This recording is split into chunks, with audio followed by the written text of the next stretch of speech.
Hello everyone. आज का जो हमारा टॉपिक है वह है फैक्टर अफेक्टिंग ऑफ लर्निंग। इससे पहले के क्लास में जो हमने टॉपिक किया था वह था meaning and characteristics of learning. तो आज हम करने जा रहे हैं फैक्टर अफेक्टिंग, यानी कि जो फैक्टर आपकी लर्निंग को प्रभावित करते हैं वो कौन कौन से होते हैं। तो अगर हम लर्निंग प्रोसेस की बात करें तो लर्निंग प्रोसेस हमने जैसा कि पहले किया था कि learning is a change in behaviour through experiences. और लर्निंग हमारे टू टाइप से हो सकती है, वो कोग्निटिव भी हो सकती है और सोशल भी हो सकती है। अब अगर हम कोग्निटिव की बात करें तो कोग्निटिव क्यों है, क्योंकि इसके अंदर जो लर्निंग प्रोसेस हमारा चलता है उसके अंदर अटेंशन, सीइंग, थिंकिंग, एनालाइजिंग और इंटरप्रेटिंग, इन सभी की ज़रूरत होती है। क्यों? क्योंकि जब हम चीज़ को सीखते हैं तो हमें ध्यान भी लगाना पड़ेगा, हमें चीज़ को देखना भी पड़ेगा, हमें उसे सोचना भी पड़ेगा और हमें उसको एनालाइज भी करने पड़ेगा और उसको एक्सप्लेन भी करना पड़ेगा। तो इस वजह से इसे हम क्या कहते हैं कि ये लर्निंग जो है वो कोग्निटिव होती है। अब बात करते हैं सोशल की, कि सोशल कैसे होती है लर्निंग।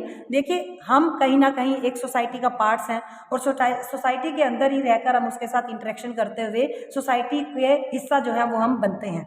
तो जितनी भी वर्ल्ड की फीलिंग्स हैं, जितने भी हमारे एक्सपीरियंस है संसार को लेके, सोसाइटी को लेके, वही एक्सपीरियंस और वही इमोशंस जो है वो कहीं ना कहीं हमारे आइडियाज़ को, हमारे कंसेप्शन को, जो किसी तरह की हम धारणाएं बनाते हैं, हमारी नॉलेज को शेप देते हैं ये चीज़। देखिए, जैसे ही हम सोसाइटी में रहते हैं, जैसे जैसे हम एक्सपीरियंस हम गेन करते हैं, जैसे जैसे हम इमोशनली लोगों से जुड़ते हैं, हमारी धारणाएं भी वैसे ही बन जाती हैं, वैसे ही हमारे जो है विचार बन जाते हैं। ठीक है ना। तो इसीलिए इसको सोशल भी कहा जाता है, लर्निंग प्रोसेस को। अब हम बात करते हैं फैक्टर अफेक्टिंग में सबसे पहले पार्ट्स की। फैक्टर अफेक्टिंग और लर्निंग में सबसे पहला पार्ट है आपका पर्सनल फैक्टर। पर्सनल फैक्टर यानी कि जो आपसे रिलेटेड है, जो लर्नर से रिलेटेड है।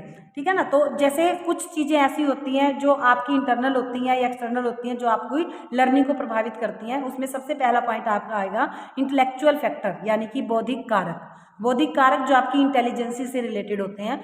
हम अक्सर ये चीज़ हम जानते हैं, हमने सुनी भी है कि बच्चों का जो मेंटल लेवल होता है वो एवरेज, बिलो एवरेज या अबव एवरेज होता है। तो जो अबव एवरेज बच्चे होते हैं, जिनकी इंटेलिजेंसी IQ लेवल काफ़ी हाई होता है, वो किसी भी चीज़ को बहुत ही आसानी से और बहुत ही जल्दी लर्न कर लेते हैं, उनको बहुत ज़्यादा टाइम नहीं लगता है। उसी तरह से अगर बच्चे का IQ लेवल बहुत कम है या वो स्लो लर्नर है, ठीक है ना, तो वो भी चीज़ को लर्निंग करने में, उसको सीखने में थोड़ा ज़्यादा टाइम लेगा। और जो नॉर्मल चाइल्ड होगा वो नॉर्मल टाइम में किसी चीज़ को सीख जाएगा। तो जैसे आपकी इंटेलिजेंसी होगी, जैसा आपका मेंटल लेवल होगा, वैसे ही आपकी इंटेलिजेंसी जो है वो होगी और उसके अकॉर्डिंग ही आपकी लर्निंग जो है वो होगी। सेकंड पॉइंट आ जाता है आपका विल पावर ऑफ लर्नर, कि जो लर्नर की विल पावर होती है। विल पावर मतलब कि आपके अंदर से उस काम को करने की इच्छा है। अगर आपके अंदर से उस काम को करने की इच्छा नहीं है तो आप किसी भी चीज़ को नहीं सीख सकते, आपकी लर्निंग जो है वो कभी भी नहीं हो सकती। अगर आपने ये अंदर ही अंदर सोच लिया कि हाँ मुझे ये काम करना है और मैं इस काम को करके रहूँगा, तो आप जाहिर सी बात है उस चीज़ को आप सीख ही लोगे। ठीक है ना। तो यहाँ पर विल पावर की बात करते हैं कि विल पावर से आपकी लर्निंग जो है वो प्रभावित होती है। उसके बाद आता है आपका मेंटल एंड फिजिकल हेल्थ, यानी कि मानसिक और शारीरिक स्वास्थ्य। तो जो बहुत सारे बच्चे होते हैं जिनको कई तरह की मेंटल प्रॉब्लम होती है, वो स्ट्रेस में रहते हैं, वो टेंशन में रहते हैं। ठीक है, वो हेजिटेज होते हैं किसी भी चीज़ को एक्सप्रेस करने में, कोई बात करने में वो बहुत ही शाई नेचर के होते हैं। ठीक उसी तरह से कई बच्चों को कोई फिजिकल प्रॉब्लम होती है, या वो दौड़ नहीं सकता, वो बैठ नहीं सकता, अक्सर सिर में दर्द रहना, आपको बुखार होना। तो इनमें क्या होता है, इनमें वो ये चीज़ें क्या करेंगी, आपकी लर्निंग को प्रभावित करेंगी। इसका इफेक्ट आपकी लर्निंग के ऊपर पड़ेगा, क्योंकि जब तक आप अटेंशन नहीं दे पाओगे किसी चीज़ को, जब तक आप अंदर से उस चीज़ को सीखने के लिए रेडी नहीं होंगे, तब तक आप उस चीज़ को नहीं सीख सकते।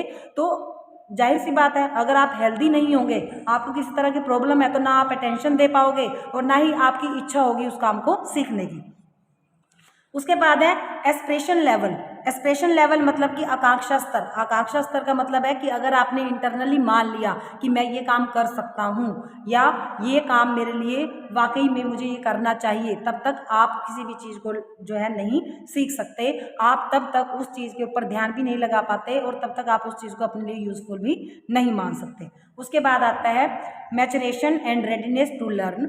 मतलब क्या है कि मेच्योरिटी, आपकी मेच्योरिटी और आपकी सीखने की तैयारी, कि आप रेडी हैं उस चीज़ को सीखने के लिए, ये भी आपकी लर्निंग को प्रभावित करते हैं। अब कैसे प्रभावित करते हैं, देखिए, अगर आप 1 साल के बच्चे को ग्राउंड में खड़ा करके कहोगे कि फुटबॉल खेलो और गोल लगाओ, तो वो नहीं कर पाएगा। क्यों? क्योंकि उसका मैच्योरिटी लेवल इतना नहीं है। अगर आप फर्स्ट सेकंड क्लास के बच्चों को +2 +1 लेवल का कुछ करवाओगे तो वो बच्चा नहीं कर पाएगा। इसको हम कहते हैं मैच्योरिटी लेवल, कि आपका क्या आप उस चीज़ को सीखने के लिए इतने मैच्योर हो चुके हो कि आप उस चीज़ को आसानी से सीख पाओ। क्या आपके अंदर उतनी समझ आ चुकी है कि आप उस चीज़ को सीख पाओ। दूसरा है रेडीनेस, कि जब तक आप उस चीज़ को के लिए रेडी नहीं हो, जब तक आप पूरी तरह से अपने आप को तैयार नहीं कर लेते कि हाँ अब मैं तैयार हूँ इस चीज़ को सीखने के लिए, तब तक भी आप किसी चीज़ को नहीं सीख सकते। तो आपकी मैच्योरिटी लेवल और आपकी रेडीनेस जो है ये भी आपकी लर्निंग को प्रभावित करते हैं। उसके बाद है एप्टीट्यूड। एप्टीट्यूड मतलब कि आप कैसा दृष्टिकोण रखते हो किसी चीज़ के प्रति। कोई भी चीज़ अगर आप सीख रहे हो तो एक तो आपको ज़बरदस्ती सिखाना, और एक आपका एटीट्यूड ऐसा है कि हाँ वो आपकी लर्निंग में आपकी हेल्प करेगा। आप किसी चीज़ को बहुत पॉजिटिव वे में लेते हो, किसी को नेगेटिव वे में लेते हो, तो अगर आप पॉजिटिवली किसी चीज़ को लोगे, आपका एटीट्यूड पॉजिटिव है, आपका एप्टीट्यूड पॉजिटिव है, तो जाहिर सी बात है आप उस चीज़ को उतनी ही ज़्यादा अच्छी तरीके से सीख पाओगे। अगला पॉइंट है आपका गोल यानी कि लक्ष्य। आपका जो गोल होगा आप उसके अकॉर्डिंग ही चीज़ों की लर्निंग करते हो। अगर आपका उद्देश्य, आपका गोल साइकिलिंग चलाने का नहीं है या साइकिलिंग सीखने का नहीं है, तो आप साइकिलिंग कभी भी नहीं सीखोगे। क्योंकि जब भी हम कोई काम करते हैं हम सबसे पहले अपना गोल डिसाइड करते हैं कि मेरा क्या एम्स है, मेरा क्या गोल है और अब मुझे इसके लिए क्या लर्न करना पड़ेगा। तो कहीं ना कहीं आपका जो गोल होता है, जो आपका एम्स होता है, वो आपकी लर्निंग को डिसाइड करता है कि मुझे किस तरह की लर्निंग करनी है। अगर आपने टीचर बनना है तो जाहिर सी बात आप टीचिंग से रिलेटेड चीज़ें सीखोगे। अगर आपने प्लेयर बनना है तो जाहिर सी बात आप प्लेयर से रिलेटेड चीज़ें सीखोगे, आप टीचिंग वाली तो नहीं सीखोगे ना। आपने क्रिकेटर बनना है तो आप क्रिकेटर से रिलेटेड चीज़ें सीखोगे। तो जैसा आपका गोल होगा वैसे ही आपकी लर्निंग भी होगी। उसके बाद अगला पॉइंट आता है आपका नीड यानी कि आवश्यकता। जब तक आपको किसी चीज़ की नीड नहीं होगी, जब तक आपके अंदर ये चीज़ नहीं होगी कि हाँ मेरे लिए क्यों ज़रूरी है, तब तक भी आप किसी चीज़ को नहीं सीखोगे। हमने छोटा सा एग्जांपल लिया था इसका कि साइकिलिंग का। अगर आपको ज़रूरत नहीं है साइकिलिंग सीखने की, आपको ऐसे ही काम हो जाता है आपका। जब तक आपको उस चीज़ की ज़रूरत महसूस नहीं होगी कि हाँ भाई मुझे मार्केट जाने के लिए इसकी ज़रूरत पड़ेगी, मुझे अपना काम करने के लिए इसकी ज़रूरत पड़ेगी, मैं इस चीज़ के लिए दूसरों के ऊपर डिपेंड ना हूँ इसलिए मुझे इसकी ज़रूरत पड़ेगी, तो तब तक आप उस काम को नहीं सीखोगे। तो जो नीड होती है, जो आपकी ज़रूरत होती है, कहते हैं ना आवश्यकता आविष्कार की जननी है, ठीक है ना। तो जब तक आपको आवश्यकता नहीं होगी किसी चीज़ की, तब तक आप उसके ऊपर कभी भी काम नहीं करोगे, तब तक आप उस चीज़ को नहीं सीखोगे। उसके बाद आते हैं आपके teacher related factor. Teacher related factor यानी कि जो आपकी टीचिंग से रिलेटेड होते हैं, जो आपके टीचर से रिलेटेड होते हैं वो फैक्टर। तो सबसे पहले इसके अंदर आ जाएगा, देखो कहीं ना कहीं लर्निंग करवाने के लिए आपका टीचर आपके ऊपर ज़रूर होगा। कोई ना कोई हमारे ऊपर गाइड होता है, कोई हमारा हमें इंस्ट्रक्शन देने वाला होता है, हमारा टीचर होता है जिसको हम गुरु कहते हैं। हम उसी के द्वारा सीखते हैं चीज़ें, तो उसकी भी कुछ ऐसी चीज़ें होती हैं जो आपके ऊपर फैक्टर इफेक्टिंग जो है वो होती हैं लर्निंग की। तो यहाँ पे सबसे पहला पॉइंट आ जाएगा नॉलेज ऑफ द सब्जेक्ट यानी कि विषय का ज्ञान। कि अगर टीचर को सब्जेक्ट मैटर का पूरा ज्ञान नहीं है तो वो आपको लर्निंग जो है वो प्रॉपर तरीके से नहीं करवा पाएगा। वो खुद भी कंफ्यूज रहेगा और वो आपको भी कंफ्यूज करेगा, ठीक है ना। तो जो टीचर होता है, टीचर को इसलिए बोलते हैं कि जब क्लासरूम के अंदर जाओ तो पूरी तरह से लेसन प्लान प्रिपेयर करके अपनी पूरी तरह से तैयारी के साथ क्लासरूम के अंदर जाना चाहिए। तो नॉलेज ऑफ द सब्जेक्ट की अपनी पूरी नॉलेज पहले उस चीज़ के ऊपर करो, ताकि आप बच्चों की जो दूर कर सको या उनको आप पूरा कर सको, क्योंकि हर बच्चा कुछ जानना चाहता है। आप उन चीज़ों को पूरा कर सको, इसलिए आपको उस सब्जेक्ट की जो है वो पूरी नॉलेज होनी चाहिए। उसके बाद है आपकी टीचिंग स्किल। टीचिंग स्किल्स मतलब शिक्षण कौशल। कि एक टीचर के अंदर अगर स्किल नहीं है, मतलब उसे पता होना चाहिए कि मुझे कौन सा मेथड किस तरीके से यूज़ करना है, कौन से लेवल के बच्चों के लिए कौन सा मेथड यूज़फुल रहेगा। अब हमारे बहुत सारे मेथड है, डिस्कशन मेथड है, प्रोजेक्ट मेथड है, लेक्चर कम डिस्कशन मेथड है। अगर टीचिंग स्किल्स, अपनी स्किल्स को जरिए टीचर जो है वो किसी नीरस से नीरस सब्जेक्ट मैटर को भी बहुत ही ज़्यादा इंटरेस्टिंग बना सकता है। तो टीचर के अंदर अगर स्किल नहीं है पढ़ाने की, उसको सिखाने की स्किल नहीं है, तो बच्चा जो है वो कभी भी प्रॉपर वे में नहीं सीख सकता। उसके बाद है ability to manage the class और लर्नर्स। की कक्षा और अधिगमकर्ता को प्रबंधित करने की क्षमता। कि आपके अंदर क्लास को मैनेज करने की कैपेबिलिटी होनी चाहिए। अगर आप क्लास के अंदर डिसिप्लिन नहीं बना सकते, आप क्लास को कंट्रोल नहीं कर सकते, तो आप बच्चों को कैसे सिखाओगे? क्योंकि वहाँ जहाँ डिसिप्लिन नहीं होगा वहाँ पे तो जाहिर सी बात है कि बैरियर आएगा ही आएगा लर्निंग के अंदर, ठीक है ना। अगर आप लर्नर को अपने अकॉर्डिंग नहीं डाल सकते तो भी आप लर्निंग नहीं करवा सकते। कहते हैं ना, बच्चा एक पौधे के समान होता है, अगर उसको आप जैसे बड़ा करोगे वो वैसे ही बड़ा होगा, जैसा आप खाद पानी उसको दोगे वो वैसे ही विकसित होगा। तो एक टीचर के अंदर क्लास को मैनेज करने की, लर्नर को अपने अकॉर्डिंग ढालने की क्षमता होनी चाहिए, एबिलिटी होनी चाहिए कि वो अपने अकॉर्डिंग उनसे काम करवा सके। उसके बाद पर्सनैलिटी। देखिए, सबसे ज़्यादा अगर कोई बच्चा प्रभावित होता है तो वो होता है उसका टीचर। वो टीचर को कॉपी सबसे ज़्यादा करता है। तो जो टीचर की पर्सनैलिटी है वो कहीं ना कहीं बच्चे के ऊपर इफेक्ट डालती है और उसकी लर्निंग को प्रभावित करती है। अगर टीचर खुद ही सुस्त होगा, काम करने में बिल्कुल भी एक्टिव नहीं होगा और हर बात में कहता होगा छोड़ो देखा जाएगा, छोड़ो कोई बात नहीं, तो बच्चा भी वैसा ही बन जाएगा। तो आइडल है टीचर का, टीचर जो है वो बच्चों का। तो सबसे पहले टीचर के अंदर वो क्वालिटीज़ होनी चाहिए जो वो बच्चों में लाना चाहता है। तो टीचर को एक्टिव रहना, उसकी पर्सनैलिटी जो है वो लर्निंग के अकॉर्डिंग होनी चाहिए, तभी बच्चा जो है वो अच्छे तरीके से लर्न करेगा। उसके बाद है mental and physical health of teacher, कि अध्यापक का मानसिक और शारीरिक स्वास्थ्य। सेम वही चीज़ है, जैसे लर्नर की फिजिकल हेल्थ और मेंटल हेल्थ जो है वो इफेक्ट डालती है लर्निंग के ऊपर, उसी तरह टीचर की भी डालती है। कि अगर टीचर मेंटली टेंशन में होगा या मेंटली कहीं से वो टॉर्चर हो रहा है या मेंटली उसके ऊपर किसी तरह का प्रेशर है, तो वो लर्निंग जो है वो पूरा ध्यान जो है वो लर्निंग में नहीं लगा पाएगा। और अगर वो फिजिकली फिट नहीं है, वो बीमार है या किसी वजह से वो अपनी हेल्थ इशू को लेके परेशान है, तो भी जो है वो बच्चों के ऊपर अपना पूरा ध्यान नहीं दे पाएगा और बच्चों की लर्निंग जो है वो प्रॉपर नहीं करवा पाएगा। उसके बाद आते हैं आपके एनवायरमेंटल फैक्टर। एनवायरमेंटल फैक्टर मतलब जो आपके एनवायरनमेंट से, जैसे कंटेंट है आपका, ठीक है, आपके क्लासरूम का एनवायरनमेंट हो गया, आप जो टीचिंग एड्स यूज़ कर रहे हैं वो हो गए, तो ये सारे आ जाते हैं आपके एनवायरमेंटल फैक्टर के अंदर। कि एनवायरमेंटल फैक्टर जो है वो कैसे इफेक्ट डालते हैं आपकी लर्निंग के ऊपर।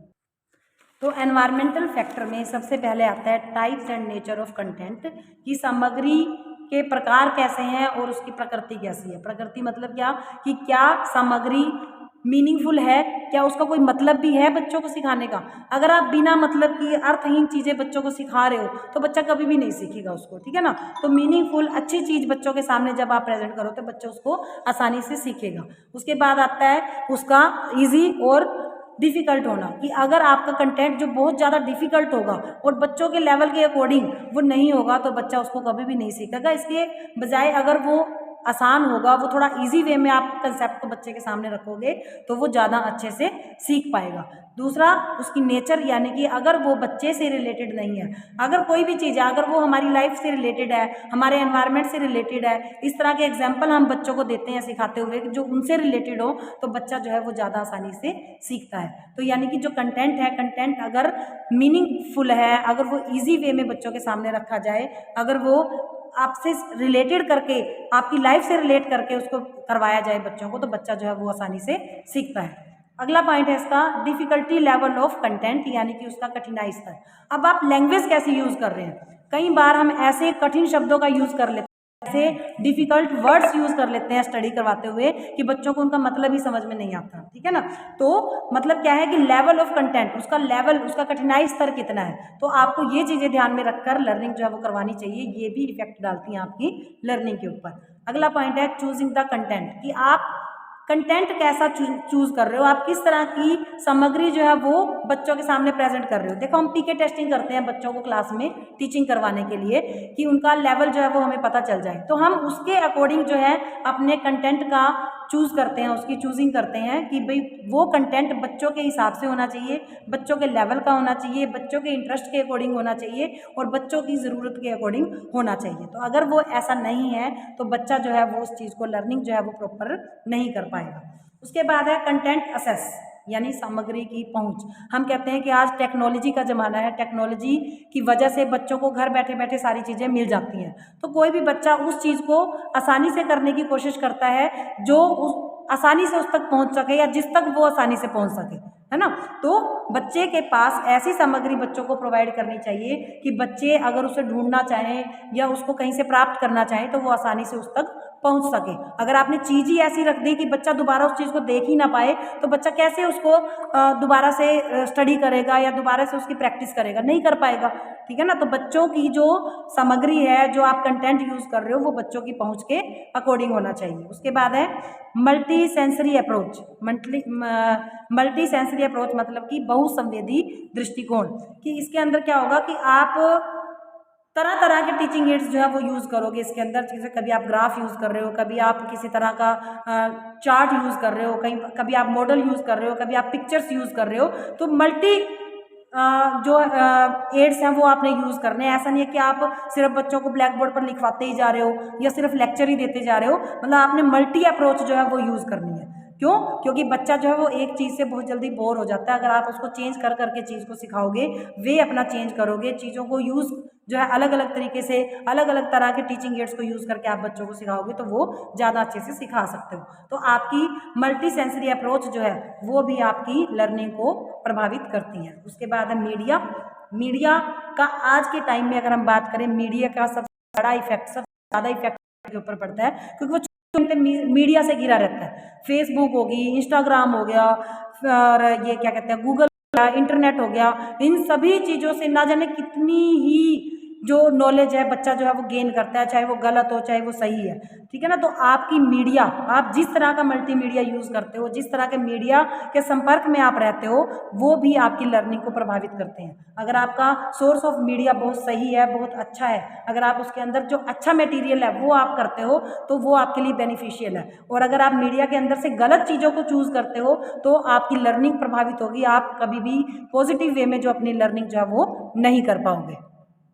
उसके बाद है फैक्टर अफेक्टिंग में प्रोसेस रिलेटेड फैक्टर, कि जो आपकी प्रक्रिया से संबंधित फैक्टर हैं वो कौन कौन से हैं। देखिए, उसमें सबसे पहला पॉइंट आ जाता है लर्निंग बाय डूइंग, यानी कि करके सीखना, कि बच्चा उस चीज़ को ज़्यादा अच्छे से सीखता है जो वो खुद करता है। खुद करना यानी बच्चे को अपना एक्सपीरियंस जब होता है तो वो उस चीज़ को बड़ी आसानी से और बहुत ही अच्छे तरीके से सीखता है। तो बच्चे के सामने ऐसा मैटर होना चाहिए कि वो खुद उसका एक्सपीरियंस ले सके, एक्सपेरिमेंट कर सके उसके ऊपर, उसको करके देख सके, उसको पर्सनल एक्सपीरियंस उस चीज़ के बारे में हो। अगर ऐसा होगा तो जाहिर सी बात है उसकी लर्निंग जो है वो उतनी ही ज़्यादा परफेक्ट होगी, उतनी ज़्यादा इफेक्टिव होगी। उसके बाद है sharing the status of progress in learning, कि सीखने की प्रगति की स्थिति को साझा करना। इसमें क्या आएगा कि अगर आप बच्चे की प्रोग्रेस को बार बार जांच कर रहे हो और उसको साझा कर रहे हो, उसको देख रहे हो कि बच्चे ने किस लेवल तक प्रोग्रेस किया है, तो आपकी लर्निंग जो है वो प्रभावित होगी। इससे आपके अकॉर्डिंग बच्चे को लर्निंग जो है वो करवा सकते हो। इससे आपको ये पता लगेगा कि बच्चे ने जो सब्जेक्ट आपने करवाया, जो कंटेंट आपने करवाया, उसने कितनी अच्छी तरह से समझा। अगर वो बहुत अच्छा स्कोर करता है तो आप उसको अप्रिशिएट करते हो, आप उसको शाबाशी देते हो, आप किसी तरह से उसको पुरस्कार देते हो, तो बच्चा क्या करेगा, बच्चे को मोटिवेशन मिलेगा और बच्चा उस चीज़ को बहुत अच्छे से सीखेगा। तो प्रोसेस के अंदर ये चीज़ भी होनी चाहिए कि आप उसके स्टेटस को बार बार देखते रहें, उसको बच्चों को भी ये बताएं कि आपका स्टेटस, आप कहाँ पर स्टैंड करते हो किसी लर्निंग को लेकर, आपको सब्जेक्ट के बारे में कितनी नॉलेज है और कितनी आपको और मेहनत करने की ज़रूरत है। तो ये चीज़ें होनी चाहिए। उसके बाद है सिलेक्टिंग द राइट मेथड, कि सही विधि का चुनाव, कि आप कौन सा मेथड यूज़ कर रहे हो। अब मेथड जो है हमारे कई तरह के होते हैं, जैसा कि मैंने पहले बताया था।